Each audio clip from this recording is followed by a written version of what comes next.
жараланды. Сондықтан да мен екеуін жақсы жұп ретінде елестетем. Мәди. Сәкен, қалайсың? Қандай да? Сұлтан, сен жүрегің жаралмас, сұрашы сен? Жоқ, жарал емес. Бәрі орында. Сен білмей атып сонда сөйлейтінің жаман да. Негізі, мен де байқағам былай, Меруерт пен Сұлтан екеуі былай. Екеуміз не жаңағы дос болып қалғаннан кейін екеуі былай көп сөйлесіп қалады да, енді білмеймін, қалай болып былай деп. Көп араласып мен түсінбей қалдым соны.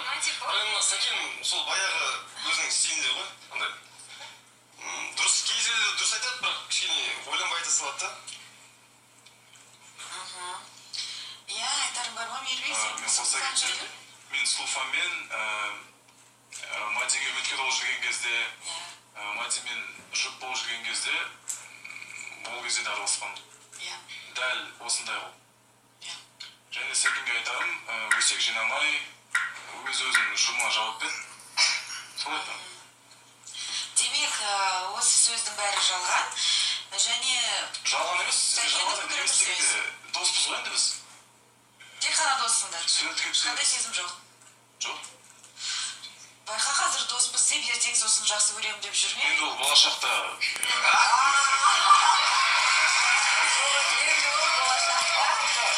Алдында не боламын білмеймін ғой енді. Көре жатармыз. Алдында не болады білмеймін ғой. Міне, қазірдің өзінде дәлел. Мысалы мен айтады да, Мади қазір жаным келтіріп отыр да, мен болмайтын сөз айтады деп, мен болмайтын сөз айтсам да, болатын сөз айтсам да орындалып отыр ғой. Мысалы, сен Сұлтанға сұрақ қоясың, сен жүрегің жаралма деп, қыз сонда жарал деп айтамын, міне. Іште сақтайды қыз адам, әйел адам ешқашан бетін айтпайды ғой. Сен жүрсің ғой аяқта, әркім сезімі ойнап, қанша үміткер келді, шашын алып, сен ғой жүрген подкаблучник пиарщиксің ғой сен жүрген.